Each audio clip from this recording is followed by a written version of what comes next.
Hello everyone, welcome to EduTap. So I hope आप लोगों का बीआरबीएल का कैब एग्जामिनेशन का प्रिपरेशन अच्छा जा रहा होगा। तो आज के सेशन में हम डिस्कस करेंगे कि कैसे आप हार्ड वर्क के साथ साथ अगर स्मार्ट वर्क करेंगे तो आपका प्रिपरेशन कैसे इम्प्रूव हो सकता है। आप एक लिमिटेड टॉपिक्स पढ़ के भी इस एग्जाम को क्लियर कर सकते हैं, rather than reading all the topics everything. उससे बेटर है आप इंपॉर्टेंट टॉपिक्स को आइडेंटिफाई करें, आप इंपॉर्टेंट चैप्टर्स को आइडेंटिफाई करें, इंपॉर्टेंट मॉड्यूल्स को आइडेंटिफाई करें, फिर अपना प्रिपरेशन करें, rather than just blindly opening the book and preparing. ठीक है, तो हम आज बीआरबीएल के इंपॉर्टेंट टॉपिक्स कौन से हैं, इंपॉर्टेंट मॉड्यूल्स कौन से हैं, ये हम डिस्कस करने वाले हैं। तो चलिए स्टार्ट करते हैं। सबसे पहले आपके सोर्सेस क्या रहेंगे इस एग्जामिनेशन के लिए, बीआरबीएल सब्जेक्ट के लिए। आपका जो सोर्स रहेगा वो है, एक तो जो हमारी ये मैकमिलन वाली बुक है, ये मेन हमारी बुक है। अगर आप सिर्फ और सिर्फ इस बुक पे भी डिपेंडेंट रहते हैं, आपका एग्जामिनेशन क्लियर हो सकता है। But the problem with the book is कि लैंग्वेज थोड़ा सा डिफिकल्ट है, टेक्निकल है, क्योंकि देखो इस सब्जेक्ट में लॉज हैं, सरफेसी एक्ट है, इंसॉल्वेंसी बैंक्रप्सी कोड है, एमएसएमई एक्ट है। तो वो जो लीगल लैंग्वेज है एज इट इज डाली गई, कहीं पे भी सिंप्लीफाई करने की कोशिश नहीं की गई है, जो सबसे बड़ा ड्रॉबैक है। ठीक है, उसके बाद आप सोर्सेज का यूज कर सकते हैं। देखो RBI in itself is not like the major and only source, लेकिन जो भी अपडेशंस होते हैं वो आपको आरबीआई की वेबसाइट पे या जिस मिनिस्ट्री से रिलेटेड एक्ट है वहाँ पे आपको अपडेशंस वहाँ से देखने पड़ेंगे। बाकी यूट्यूब पे हमारा चैनल है, बहुत सारे चैनल्स हैं जहाँ से आप कंटेंट देख सकते हो। जैसे आपको सरफेसी एक्ट यहाँ से नहीं समझ आ रहा, तो जैसे आपने कोई यहाँ से टॉपिक पढ़ लिया, यूट्यूब से पढ़ लिया, तो ये भी एक तरीका हो सकता है। अब अगर हम इंपॉर्टेंट टॉपिक्स की बात करें तो मैं आपको लिस्ट प्रोवाइड करी हूँ कि कौन से इंपॉर्टेंट टॉपिक्स हैं आपके फॉर दिस मॉड्यूल ए। यहाँ पे चैप्टर्स पहले आपके पास लिस्टेड हैं।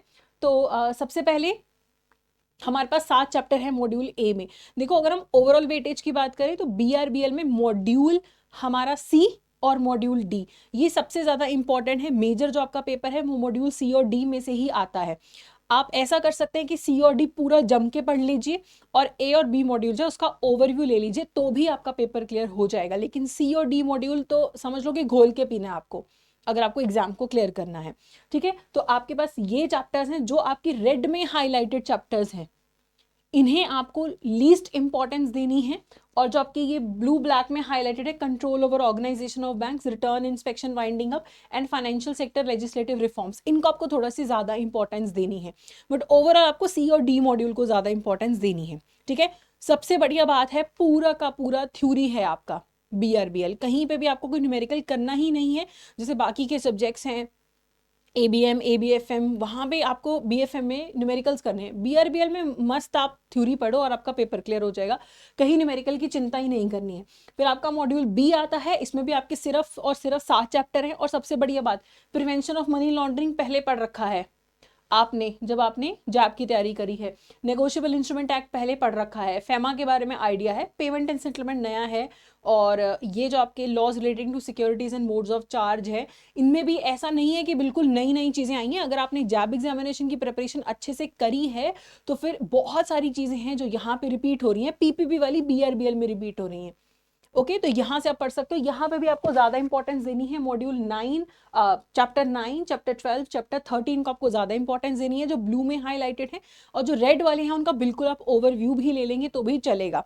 सो अगर आप 20 डेज दे रहे हैं प्रिपरेशन को, तो उसमें से 15 डेज आपको मिनिमम सी और डी मॉड्यूल को देने हैं। ए और बी मॉड्यूल को जितना कम हो सके, 2 दिन ए मॉड्यूल को दे दो, 2 दिन बी मॉड्यूल को दे दो, बाकी सारा जो टाइम है आपका सी और डी मॉड्यूल के लिए जाना चाहिए। ठीक है, तो सी और डी मॉड्यूल आपके लंबे भी हैं मॉड्यूल्स ये। ठीक है, तो अगर आप ध्यान से देखो, दिखने में लग रहा है कि 15 से 24 तक चैप्टर हैं आपके। ठीक है, लेकिन आगे देखो, 17 A B C D E F G H, 18 A B C D E, ऐसे हैं ये आपके जो दोनों चैप्टर्स हैं। लंबे होने का कारण ही यही है, 17A 17B, और ये इंपॉर्टेंट है। सबसे ज्यादा पेपर आपका इनमें से आ रहा है, 17, 18, 19 और 24, ये बहुत इंपॉर्टेंट है।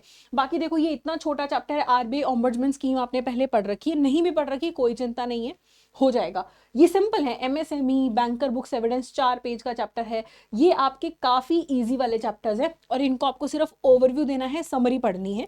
जो आपका चैप्टर नंबर 24 है, 17, 18, 19 लंबे हैं, समय लेंगे, लेकिन इनका रिटर्न भी बहुत ज्यादा है, आपको इनको अच्छे से पढ़ना है।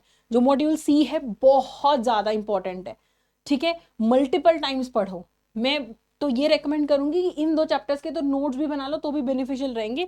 देखने में ऐसे बड़े भयंकर से चैप्टर है, लेकिन अगर आप सिंप्लीफाई करके पढ़ लो तो फिर ये काफी ईजी लगने लग जाएंगे आपको।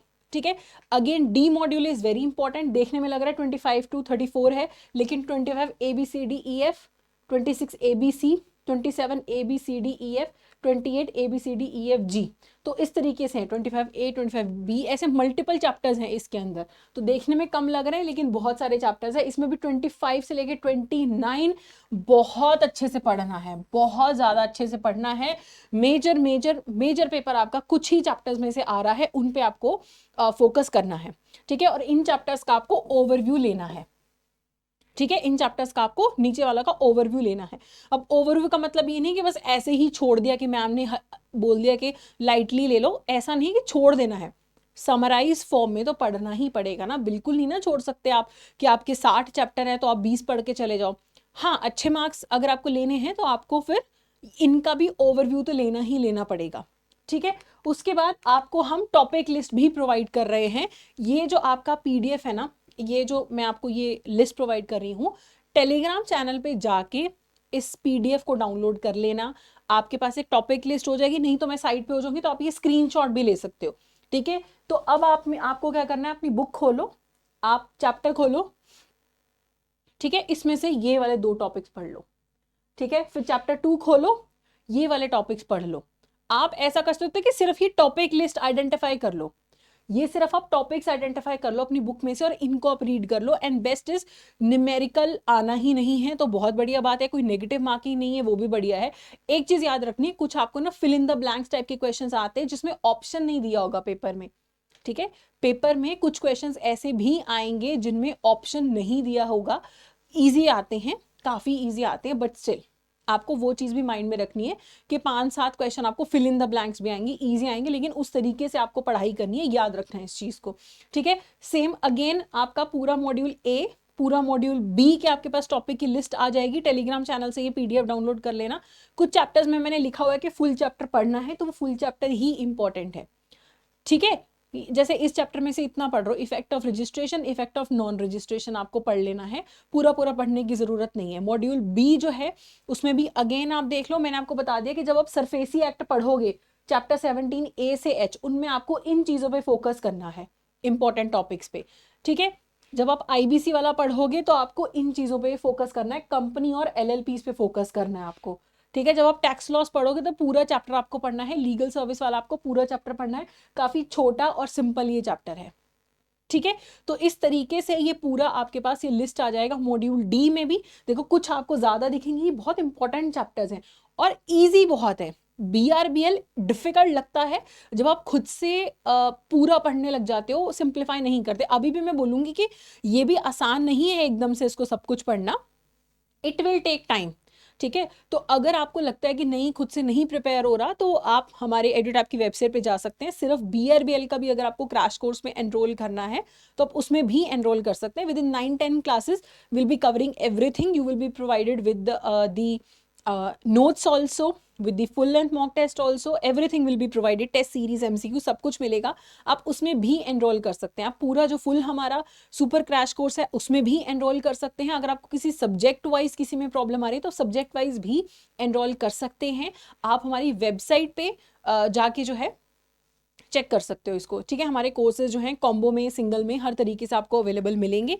बाकी जो हमारा टेलीग्राम चैनल है उसका लिंक आपको हमारे डिस्क्रिप्शन में मिल जाएगा, वहाँ पे जाके आप जो है ये PDF डाउनलोड कर सकते हैं। टेलीग्राम चैनल पे कोई आपको किसी भी टाइप की क्वेरी है, कुछ भी आपको पूछना है, इस ईमेल आईडी पे आप मेल कर सकते हो, इस नंबर पे आप कॉल कर सकते हो। ये हमारी वेबसाइट है, इस पे आप जाके आप कोर्सेज चेक कर सकते हो। So it will be very beneficial. बाकी ये जो आपको नीचे दिख रहा है कि मोस्ट इंपॉर्टेंट टॉपिक्स, ये भी आप डाउनलोड कर सकते हो।